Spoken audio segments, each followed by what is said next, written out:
Welcome to ETV prime. కూటమిలో పొత్తులో ఉన్నటువంటి టీడీపీ జనసేన మధ్య అసలు ఎన్నికలకు ముందే చాలా మందికి ఆ పొత్తు ఇష్టం లేదు. ఇది చాలా సహజమైన పొత్తు.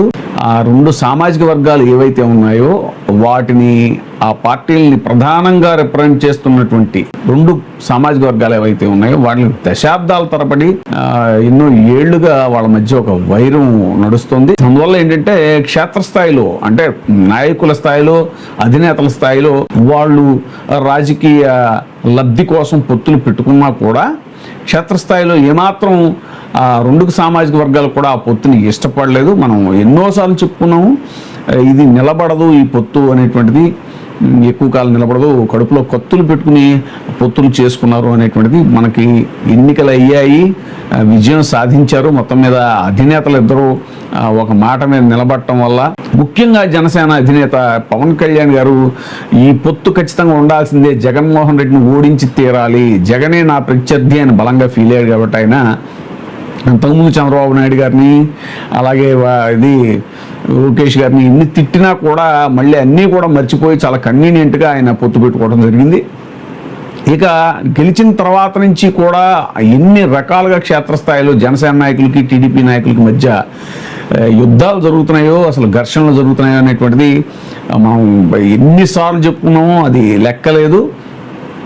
పదే పదే అనేక చోట్ల అది మేము అవమానాలకు గురవుతున్నాం, మేము అసలు ఇది సెకండ్ గ్రేడ్ సిటిజన్స్ లాగా వాళ్ళ ముందు అయిపోయాం, అసలు మన ఇదితోటే కదా, మద్దతుతోటే కదా తెలుగుదేశం పార్టీ ఈ రోజున అధికారంలో కూర్చోగలిగింది అనేటువంటిది. కేవలం 21 సీట్లు వచ్చినా కూడా 100% స్ట్రైక్ రేట్ కొట్టాం, మొత్తం విజయంలో ప్రధాన భాగం మనదే కదా. మరి అలాంటిది మనల్ని సెకండ్ గ్రేడ్ సిటిజన్స్ లాగా ట్రీట్ చేయటం, అవమానాలకు గురి చేయటం అనేటువంటిది, ఇది కన్నా రజనీ లాంటి వాళ్ళు, బొలిశెట్టి సత్యనారాయణ లాంటి వాళ్ళు, ఇలా ఎంతోమంది వెళ్ళిపోయారు.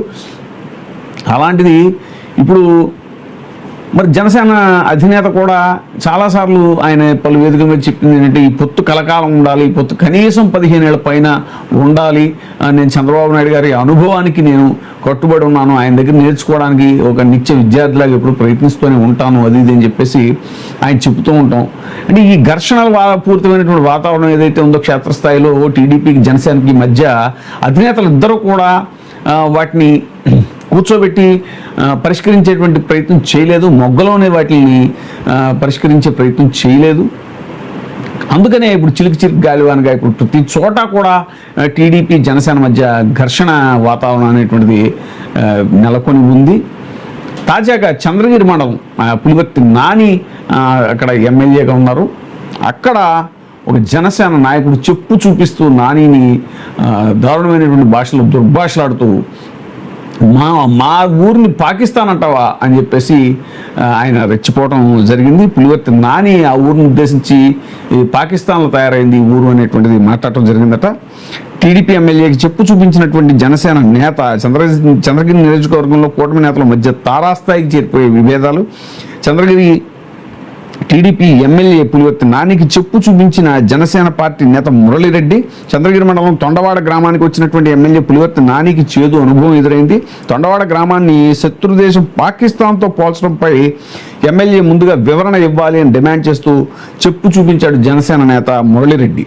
చెప్పుతో కొడతా నా అంటూ డాష్ డాష్ డాష్ అంటూ బయటికి రా అంటూ తొండవాడకు వచ్చినటువంటి ఎమ్మెల్యే పులివర్తి నానిని జనసేన నేత నిలదీసినటువంటి పులవర్తి నాని కొండవాడిని పాకిస్తాన్ తో పోల్చాడు.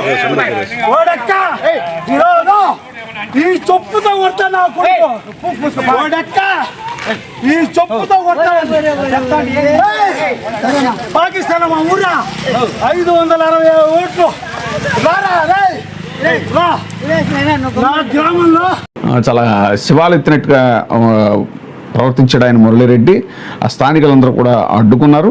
గడిచిన ఎన్నికల్లో 5666 ఓట్ల మెజారిటీ ఇచ్చిన తొండవాడ గ్రామాన్ని పాకిస్తాన్తో ఎలా పోలుస్తావు అంటూ పులివర్తి నానిని జనసేన నాయకుడు మురళిరెడ్డి చాలా గట్టిగా నిలదీసి చెప్పు చూపిస్తూ రా బయటికి అంటూ సవాలు విసరటం అనేటువంటిది ఇప్పుడు పెద్ద చర్చనీయాంశమైంది. అక్కడ చిత్తూరు జిల్లాలో పులివర్తి నాని చాలా బలమైనటువంటి ఎమ్మెల్యే, మనకు తెలిసినటువంటి విషయమే.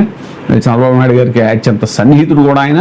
మరి అలాంటిది పైగా ఒకప్పుడు చంద్రబాబు నాయుడు గారి నియోజకవర్గం అది, పక్కనే చంద్రబాబు నాయుడు గారి నియోజకవర్గం కుప్పం కూడా ఉంటుంది. మరి అంత బలమైనటువంటి చోట జనసేన తిరుగుబాటు బావుట ఎగరవేస్తోంది అని అంటే క్షేత్రస్థాయిలో పరిస్థితులు ఏ స్థాయికి వెళ్ళాయో అనేటువంటిది ఇప్పుడు మనం గమనించవచ్చు.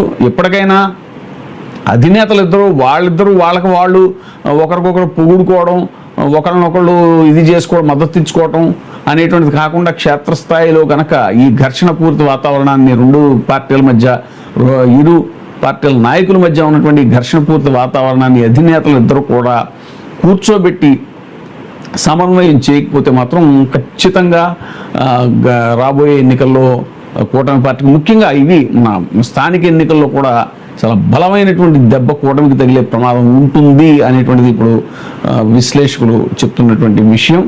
ఏదేమైనా జనసేన అధినేత పవన్ కళ్యాణ్ గారు మాత్రం వాళ్ళ నాయకుల యొక్క, జనసేన నాయకుల యొక్క క్షేత్రస్థాయిలో వాళ్ళ నాయకులు గోడు పట్టించుకోవట్లేదు, విన్నట్టుగా ఉంటున్నారు, అంటి ముట్టనట్టుగా ఉంటున్నారు. కేవలం చంద్రబాబు నాయుడు గారిని ప్రసన్నం చేసుకోవడం, చంద్రబాబు నాయుడు గారికి మద్దతు ఇవ్వడమే తన యొక్క ఇది పరమావధి అన్నట్టుగా ఆయన ప్రవర్తిస్తూ ఉంటాం. జనసేన నాయకులు తీవ్రమైనటువంటి అసంతృప్తిని కలిగిస్తోంది. పలు చోట్ల చూస్తున్నాం మనం. అదిగాక ఇటీవల ప్రొఫెసర్ నాగేశ్వర్ చేసినటువంటి వ్యాఖ్యలతో అది మరీ ముదిరిపోయింది. ఎందుకనంటే జనసేన నేతలు